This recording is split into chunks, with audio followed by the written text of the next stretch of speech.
Hello again, Gills fans, and welcome back to Gills in the Blood TV for another Monday review.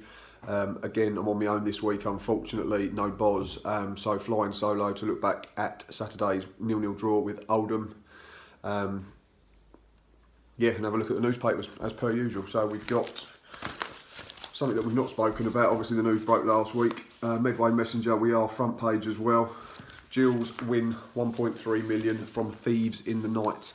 So I'm going to have a little chat about that first. Obviously, you're probably all aware now that we was awarded £1.3 million worth of compensation from our ex-caterers centre plate after they walked out in the middle of a 10-year contract with us.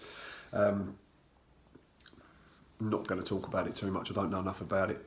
Obviously, we've come out with the correct verdict and the right verdict in terms of what Chairman Paul Scally wanted, which is great. Obviously, centre plate walked out a couple of years ago, took all their equipment and just disappeared into the wide blue yonder, so to speak.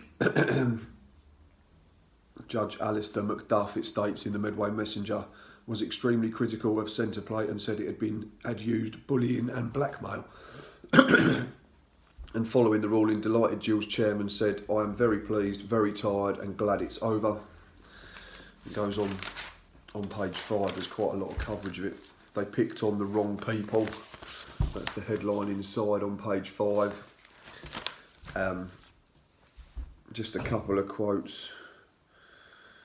The behaviour of the defendant was wholly unprofessional and something of which it should be ashamed. This is describing the actions of centre plate. I'm entirely satisfied that the defendant indulged in bullying, blackmail, a word introduced into this case by me, and the breaking of undertakings. Again, this is Judge McNuff. So yeah, they behaved pretty appallingly according to all of these reports. And as I say, Gills have come out with the right verdict. Paul Scally goes on to praise obviously all his staff that worked really hard since then to sort out their own catering for match days, etc. And he goes on to say the very fact that we have recovered to the extent that this Christmas we are doing a record 5,000 meals so far in the Great Hall is testimony to the hard work everyone has put in. We have recovered the business from virtually being wiped out to what is now turning over more than centre plate this big American multi-billion-dollar company managed to achieve in its best year. They picked on the wrong people. I'm sure most clubs would have fallen under the pressure. So that's that sorted out. So that's another thing that off the pitch that we don't have to worry about. So we'll now concentrate on the back page. These are two headlines, one at the top and one at the bottom.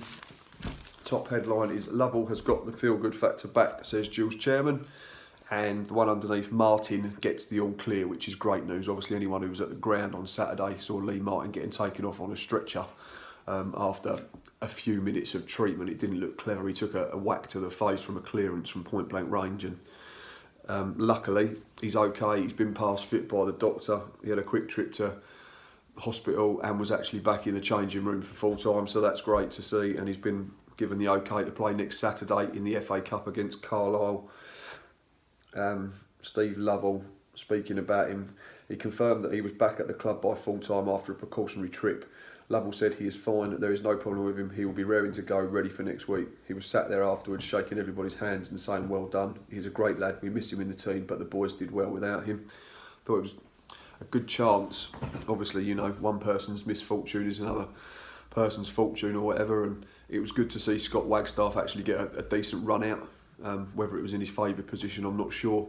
But it was good to see him actually have the chance to get minutes under his belt and try and influence the game rather than what he's been having to deal with recently, which is obviously cameos from the bench. He got sort of 75 minutes this week, which was great.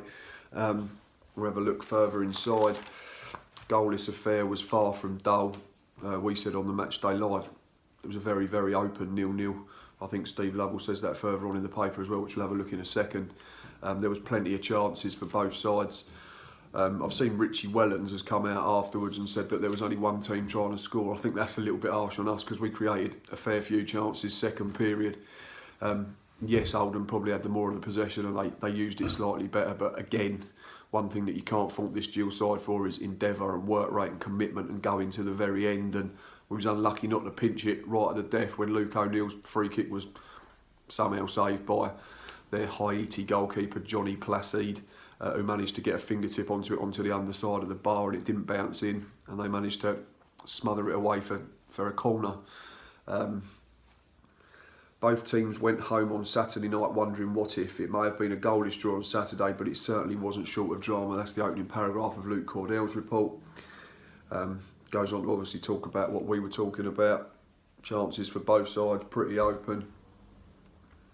The one big chance for them second period was obviously their substitute, Quincy Menig, who went on a bit of a mazy dribble and managed to round Thomas Oley, and it looked for all the world that he was going to slot it in, but credit to Mark Byrne, who managed to get back on the line, smother it out for a corner.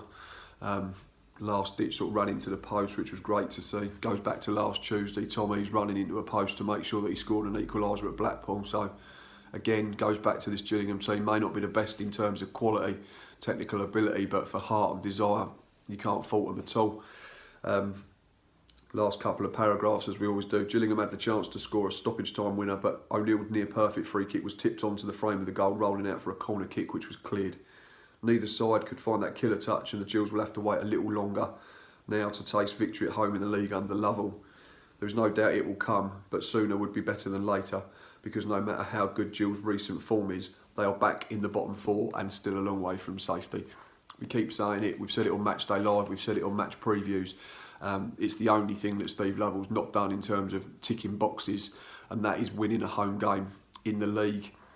What have we taken? 13 points from 24 since he took over in the 8 games. It's only 3 from 12 at home. I mean, there was a good draw in there against Wigan, who were top of the league, still are. But then we've had 3 slightly frustrating results against sides that are in and around us in Northampton, Bury and then Oldham. You just think if we pinched maybe a couple more points there, we'd have a little bit of daylight. Whereas the flip side of that is away from home, we've won 3 and drawn 1 under Steve. So I'm at the sort of glass half full, and 13 points from 24 is really good regardless of how you get them. But if we could just start winning at home, we might start moving up that table a bit quicker, because the flip side of that is if we don't and then we stop winning away, we could be in big trouble still. But it is what it is at the moment, and 13 points from 24 is an excellent effort, and we've only lost once in 8 or 9 since Lovell took over, so you can't fault that at all. Byrne key to clean sheet. Mark Byrne was given man of the match by the sponsors at the game on Saturday. We personally disagreed slightly. He was very decent, but we went for Gabriel Zakuani. Thought he was superb. Took the captain's armband after Lee Martin had gone off, and was excellent from start to finish. Put his head on the line, his body on the line, 1 tackles, 1 headers, last ditch blocks, that type of thing. Proper centre half's performance. But there were a few that could have got it. Tommy's was very good again, contrary to what you might have read from some individuals on Twitter last night who seem to think that he needs to score a hat-trick every game and we need to be getting in the playoffs and win the league for him to be acceptable. But each to their own, but I'm not going to talk about it too much. Simple lessons Gills can learn. Saturday's game was far too open for Steve Lovell's liking. While happy to have put on some entertainment for the fans, Gills boss Lovell would have preferred his side to have been a little tighter defensively. But clean sheet's a clean sheet, but you can see what he's saying. We said the previous home game against Bury, we seemed very stretched in the middle of the park. Whereas this week, I think it was just one of them. You just put it down to experience and just saying it was one of them games, and you sort of almost forget about it because both teams had a real go. You can't fault either side for that. And in terms of it being a 0-0, it was a very good one. I'm sure both sets of fans would rather it been a bit more boring and their side had nicked it 1-0, but it wasn't to be. But yeah, that's pretty much summing it up in terms of match ratings. Luke and the Medway Messenger went Thomas Holy 7, Luke O'Neill 7, Gabriel Zakuani 8, Connor Ogilvie 7. Midfield they went Sean Clare 7, Jake Hessenthaler 6, Mark Burns 7, Josh Parker 6.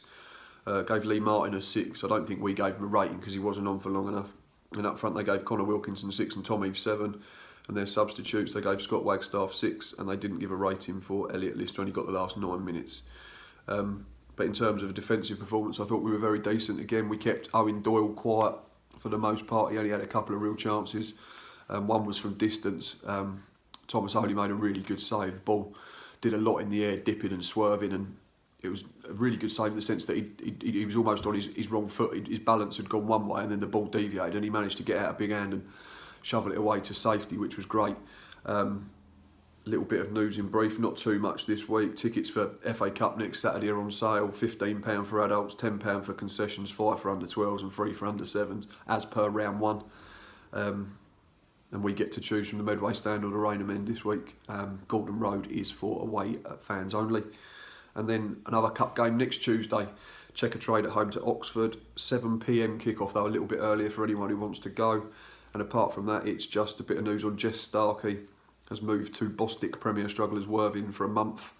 I think he's only with us till January anyway. I can't see him staying beyond that, unfortunately. He's not really had much of a chance. We've only seen him once in the league, and he didn't disgrace himself when he came on against Scunthorpe, but it seems pretty clear that Steve Lovell don't fancy him, so I think he'll probably move on in January. But yeah, that's about sums up in the Medway Messenger. We've talked about the court case, we've talked about the game. Let's have a quick look at the Football League paper. All is not well as Latics draw a blank. I just want to talk about this thing that Richie Wellens said. Let me just see if I can find it.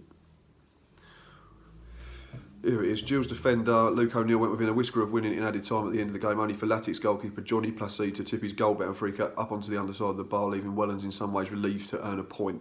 We were comfortable and up and around 75 minutes. There was only one team looking to score, said Wellens. We should have been a couple of goals up, but in the end they gave it a real go and we could have lost it. Makes it sound like it was very one-sided. I didn't see it like that, but obviously I'm slightly biased like Richie Wellens, I'm sure. Queensy went around the keeper and it should have been a goal, and there were 5 or 6 really good chances. Okay. The positives are we kept a clean sheet, and in the end it's frustrating not to win. From our point of view, Steve Lovell said sometimes you have to give credit to opposition. In this game they passed to the people in space and we did well to stop them from scoring. I thought it was an entertaining game for a 0-0. There was a chance after chance, but I think a point is a fair result at the end. That's what I said, a point was a fair result. Both teams had a go, but probably lacked a little bit of quality in the final third. Right, before we sum up, before we finish up, let's just do the usual Monday results roundup in the Football League paper. Starting in alphabetical order, AFC Wimbledon 1, Walsall 2. Probably went slightly against what people might have said there. Wimbledon had picked up a little bit. Walsall had been in and out. They did win well on Tuesday against Fleetwood after losing to us last week, but as I've said plenty of times, that man scores, they have a chance. Oztuma, that's who I'm talking about, the Turkish Messi, as he's affectionately known up there. He scored the first, and Bakayoko, their big striker, got a second. And despite Lyle Taylor pulling one back, they managed to hold on for a massive 3 points. Blackburn 2, Bristol Rovers 1, went with form. Although Bristol Rovers took a shock lead in that one. Charlie Mulgrew, another goal for him. And Dominic Samuel back amongst the goals, come off the bench and scored a good header. Doncaster 2, MK Dons 1. They are now separated in the table by just a single point and 1 position. Another ex-Gills player, John Marquis, on the score sheet again. He's doing very well this season. Stepped up a level, which is good. Next, Fleetwood 0, Blackpool 0. Blackpool are actually above Fleetwood now, which is a little bit surprising, and they've got a game in hand. Fleetwood, some back to get in the top 6. I wasn't sure, but I thought they'd be doing a little bit better. They've been very inconsistent recently, and it's another case of a couple of drop points at home. Of course, a run of 0-0s here. Gills 0, Oldham 0, we've obviously already featured. Northampton 0, Bury 0. Probably a better point for Bury, who get themselves off the bottom on goal difference. That was Chris Leketti's first game in charge, so a decent point, something to build on for them. Portsmouth 1, Plymouth 0, went with form. Narrow win for Pompey, who are back up to 7th, just outside the playoffs. But there is a bit of a gap now between them and Charlton in 6th. It's 5 points, and Charlton do have games in hand, so just a little gap opening up between the playoffs and those chasing in behind. Peterborough, one of them teams in behind, but they went to Rochdale and they got beat 2-0. That was a massive result for Keith Hill's men, who I said were struggling. I thought they'd be a lot higher up this season, but credit to them, that's a big win. They got 2 goals in quick succession in the first half, which killed it off. They moved up to 19th. Rotherham 1, Wigan 3. Big game near the top, and it went the way of the away side. It actually sees Rotherham now back down in 12th. That's how tight it is, because only 3 points separate. No, there's only 4 points separate Southend in 14th and Portsmouth in 7th. So it is getting really tight, higher to mid-table. But another excellent result for Wigan, and they've got Will Grigg back amongst the goals. Him who obviously last year was in the press for his song that became a cult hit at the European Championships. Scunthorpe 2, Charlton 0, battle of the teams in the playoffs. Scunthorpe come out on top, 2 ridiculously good goals from Josh Morris, 1 left foot, 1 right foot. And he only come on after 46 minutes. So excellent performance from him, excellent clean sheet against a good Charlton side. Shrewsbury, as the bubble just started to burst ever so slightly, lost again at the weekend at home to Bradford, who I think have picked up 3 massive away wins now on the bounce, which is good for them. And they sit comfortably in the playoffs now in 4th. And last one, Southend 1, Oxford 1, probably about a fair result. Southend are 14th, Oxford are 9th, so probably a fair result. Who scored in that one? Yeah, Simon Cox for Southend and Wes Thomas for Oxford. So that's all of them this week. In terms of performances, individually, I'm going to go for Josh Morris. I've seen both his goals. First was a left-footed free kick, which was absolutely outrageous. Wrong side of the wall, into the top corner. And then he somehow managed to better that a few minutes later. Dropped a shoulder on his right foot and bent one in from about 25 yards into the top corner. So fair play to him, getting back to somewhere near he was at the start of last season. Team performances, I'm going to go for just the 2 this week. No, I'm going to go 3. I'm going to say Wigan, going to a Rotherham side that generally do well at home. I know we beat them up there the other week, but they're generally good at home. Wigan went up there and won 3-1. So that's a massive result for them, cements their position at the top of the table. I'm going to go for Bradford, who went to Shrewsbury and won 1-0, kept a clean sheet against a side that were top at kick-off. And the last one is Rochdale, where, as I've already mentioned, Keithfield massively needed a result, and that's a huge one for them, beating Peterborough 2-0. So that's it all this week. Maybe there might be an extra video this week. Keep your eyes peeled just in case. If not, we'll be back end of the week for match preview as we look ahead to Carlisle in the FA Cup. And then match day live on Saturday, obviously. As always, please keep doing the usual. We're not far away now from 600 subscribers on YouTube, so if you can spread the word and just get mates to subscribe, that'd be excellent. Please keep doing all the usual, it's massively appreciated. And until next time, up the Gills.